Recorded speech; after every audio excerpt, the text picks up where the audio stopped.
जय श्रीकृष्ण। श्रीकृष्ण ज्योतिषमा तपाईहरू सम्पूर्णलाई स्वागत छ र आजको दिन म तपाईलाई देवगुरु बृहस्पति मिथुन राशिलाई छोडेर कर्कट राशि प्रवेश गर्दै हुनुहुन्छ र कर्कट राशिमा चाहिँ देवगुरुको अवस्थालाई उच्चको मानिन्छ। के देवगुरु बृहस्पतिको अवस्था पहिलाको जस्तै 12 वर्षमा फर्किदाको जस्तो या 12 वर्ष अगाडिको जस्तै अवस्थाहरू छन्?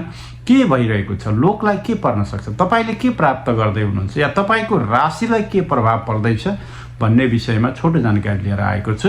र यो जानकारीको श्रृङ्खला सुरु गर्नुभन्दा अगाडि हामी सबैका आराध्य देव भगवान पशुपतिनाथलाई नमन गरेर आजको श्रृङ्खला अगाडि बढाउँदछु। ओम नमः शिवाय।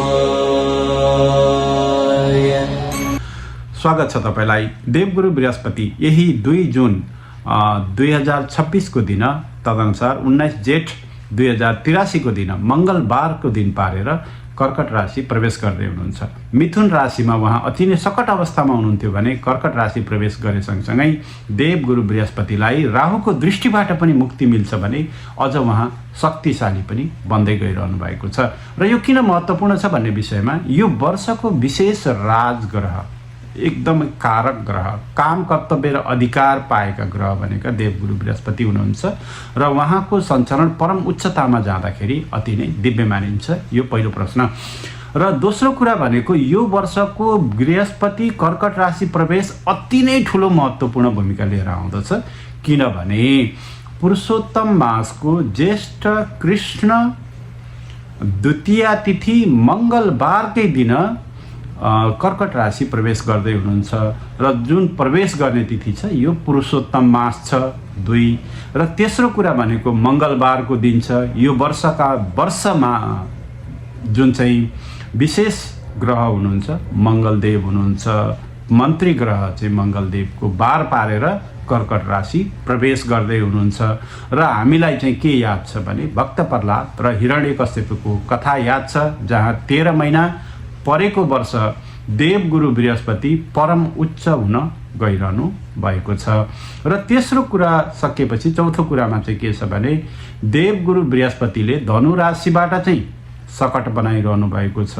धनु राशिबाट सकट योगमा जानुहुन्छ।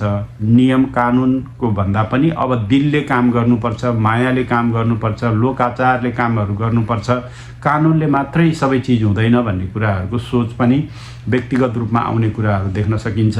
त्यस्तै गरी मीन राशि भनेको चाहिँ गुमेका कुरा, हराएका कुरा, अतीतका कुरा, भावनाका कुरा र कतिपय कर्मका कुराहरूलाई लिएर चाहिँ शनिदेव मीन राशि बसिरहनु भएको छ। र मीन राशिमा रहेका शनिदेवले चाहिँ बृहस्पति देवसँग चाहिँ नवपञ्चम राजयोग बनाउनुहुन्छ। एक कर्मका अधिकारी, अर्का धर्मका अधिकारी। नियमले गरेको कर्मलाई चाहिँ के गर्नुपर्छ, हार्ड वर्किङ क्यान्डिडेटलाई चाहिँ फ्रुट दिनुपर्छ भन्ने हिसाबमा बनेको यो राजयोग हो। यस कारणले गर्दाखेरि जैसा कर्म करे इंसान वैसा फल दे भगवान भन्ने कुराहरू कहीँ कहीँ सार्थक भयो भने अन्यथा लिनुपर्ने देखिँदैन। किनभने मीन राशि जुन चाहिँ भगवानको सिफाको राशि हो, त्यहाँभित्र चाहिँ शनिदेव हुनुहुन्छ। त्यति मात्रै होइन, नेप्च्युन ग्रह पनि हुनुहुन्छ, एम ग्रह पनि त्यही हुनुहुन्छ। यस कारणले गर्दा यो चौथो कारणले यो अति नै महत्त्वपूर्ण हुन्छ। र शनिदेव वक्र पनि जानुहुन्छ, यसमा पनि यो कुराहरू पर्दछन्। र म तपाईलाई कहाँ हामी चाहिँ सचेत हुनुपर्छ र कहाँ हामीले चाहिँ यसको समय कुन समयहरू चाहिँ हामीले सोचे भन्दा फरक जाने समयहरू पर्छन् भन्ने विषयमा म छोटो जानकारीहरू तपाईलाई गर्दै जान्छु। लेख्न पनि सक्नुहुनेछ।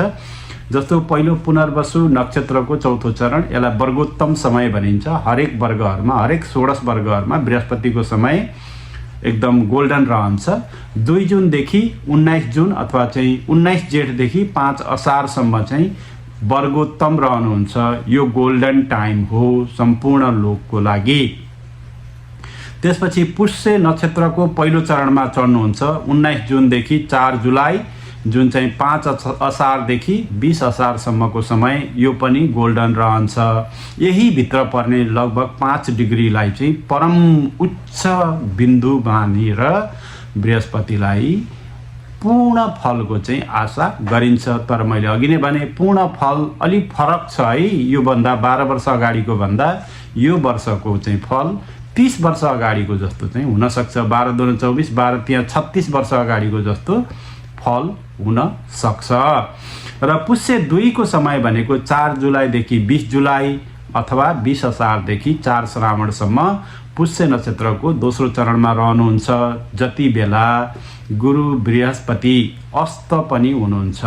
एक उच्चको तर अस्त हुने कारणले गर्दाखेरि कतिपय पूर्ण फलहरू यसमा प्राप्त हुन गाह्रो हुन्छन्, शुभ फलहरू त प्राप्त हुन गाह्रा हुन्छन्। यस कारणले गर्दा बृहस्पति अस्तमा शुभ कार्यहरू नगर्ने भन्ने कुराहरूको विविध भिडियोहरू तपाईहरूले प्राप्त गर्नु नै हुनेछ। पुष्य नक्षत्रको तेस्रो चरण भनेको 20 जुलाईदेखि 4 अगस्तसम्म रहनेछ। 20 जुलाईदेखि 4 अगस्त भनेको 4 श्रावणदेखि 19 श्रावणसम्मको समय बृहस्पति अस्तै अवस्थामा रहनुहुन्छ, तर नक्षत्र चाहिँ पुष्य 2बाट पुष्य 3 प्रवेश गर्नुहुन्छ। यदि तपाईँका विशेष ग्रहहरू पुष्य 2 देखि पुष्य 3 भित्र छन् भने चाहिँ तपाईँ अति नै सावधान रहन जरुरी छ, किनभने त्यो फेभरेबल हुँदैन र थुप्रै कार्यहरू चाहिँ तपाईँलाई त्यसमा टेन्सन तनावहरू कतिपय नियर एन्ड डियर वानहरूसँग छुट्टिनुपर्ने समयहरू पनि पर्छ। लेनदेन, आर्थिक लेनदेन, विवाह सम्बन्धी कुरा, खर्च सम्बन्धी कुरा, कोर्ट कचेरी, यी सम्पूर्ण कुराहरू चाहिँ यो वर्ष फाइनलाइज हुने स्टेजमा जान्छन्। त्यसै पुष्य नक्षत्रको चौथो चरणलाई चाहिँ राम्रो मानिन्छ। पुष्यको दोस्रो र तेस्रो राम्रो हुँदैन, चौथो चरण चाहिँ राम्रो मानिन्छ। 4 अगस्तदेखि 19 अगस्त अथवा कि 19 श्रावणदेखि 3 भदौ राम्रो त मानिन्छ, तर विडम्बना के भइदिन्छ भने यही बेला सूर्य ग्रहणको समय पनि पर्दछ 12 अगस्त। यो सूर्य ग्रहण पनि परेकोले र वृश्चिक नवांशमा चाहिँ बृहस्पति रहनु भएकोले र यो वर्ष सबभन्दा धेरै घोटिने नवांश भनेकै वृश्चिक नवांश भएको, शनिले पनि घोट्नुहुन्छ त्यहीँ आएर। शनि र बृहस्पति दुईटैले घोट्ने नवांश भनेको बृहस्पति परेकोले जुन हामीले अहिले देखिरहेका छौँ टेन्सन, सीमा सम्बन्धी टेन्सन, खनिज सम्पदा, रेयर अर्थ भनिरहेका छौँ, खनिज सम्पदाहरू, वृश्चिक नवांश भनेकै खनिज सम्पदाहरू, कतिपय गुप्त सम्बन्धहरू, गुप्त सम्बन्ध अथवा चाहिँ गुप्त लेनदेनहरूका जति पनि मामलाहरू छन् ती कुराहरूलाई चाहिँ पुरै उजागर गरिदिन सक्नुहुनेछ। जति पनि माइनिङ भनिन्छ यसलाई, डाटा माइनिङ, डाटा हाइडिङ, जति पनि चिजबिजहरू छ त्यो सम्पूर्ण कुराहरू चाहिँ वृश्चिक राशि नवांशमा चाहिँ शनि र बृहस्पति दुवै पर्ने बेलामा चाहिँ यी चिजबिजहरू उजागर हुने थेम अफ द इयर भन्छु म 2026 को। यो थेमभित्र नै पुरा वर्ष चल्छ र वृश्चिक नवांशपछि पुष्यको चौथो पछि आश्लेषामा रहनुहुनेछ पुरा समय 19 अगस्तदेखि 31 अक्टोबरसम्म, मानौ कि 3 भदौदेखि 14 कार्तिकसम्म।